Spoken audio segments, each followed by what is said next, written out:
શહેર ગણપતિમય બની ગયું છે ત્યારે શહેરના નવા થોરડા વિસ્તારમાં રહેતા અને થેલેસીમિયા રોગ સામે ઝઝૂમતા રાહુલ મસમસ્તા દ્વારા છેલ્લા 7 વર્ષથી ગણપતિ દાદાની સ્થાપના કરવામાં આવી રહી છે। 7 દિવસની સ્થાપના દરમિયાન પ્રથમ દિવસે બર્થડે અને બાદમાં જુદા જુદા ધાર્મિક કાર્યક્રમો યોજવામાં આવે છે। દાદાને અન્નકોટ પણ ધરવામાં આવ્યો હતો, જેના દર્શન કરવા ભક્તોની ભારે ભીડ જામી હતી। રાહુલે પોતાના હાથે દાદાના જુદા જુદા ચિત્રો બનાવીને તેમજ ફુગ્ગાઓ વડે વિવિધ શણગાર કર્યો હતો। जय देव जय मंगल मूर्ति दर्शन मात्रे मन कामना पूर्ति।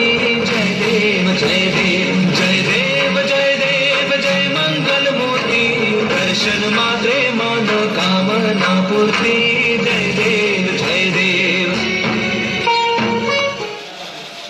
ગણપતિની સ્થાપના 2010 થી સ્ટાર્ટ કરી હતી અને આજે આખતે 7મું વર્ષ છે અને ગણપતિ મહોત્સવ લાખાજીરા નગર ચુનાર શહેર નંબર 1માં હું પોતે કરું છું અને પહેલા દિવસે બર્થડે પાર્ટી કરી છે અમે અને બધા બાળકોને બચ્ચા પાર્ટીને આનંદ કરાવી છીએ, કેક કટિંગ કરી છીએ અને બધાને ગિફ્ટ આપી છીએ અને પછી ગુરુવારના રોજ અન્નકોટ દર્શન રાખે છે, તેમાં બધા દર્શનમાં લાગે છે બધા દર્શનેથી અને આમ બધી પેઇન્ટિંગ બનાવી છે મેં અને કેટલા બલૂન છે પછી અને આ પ્યોર માટીની મૂર્તિ બનાવેલી છે।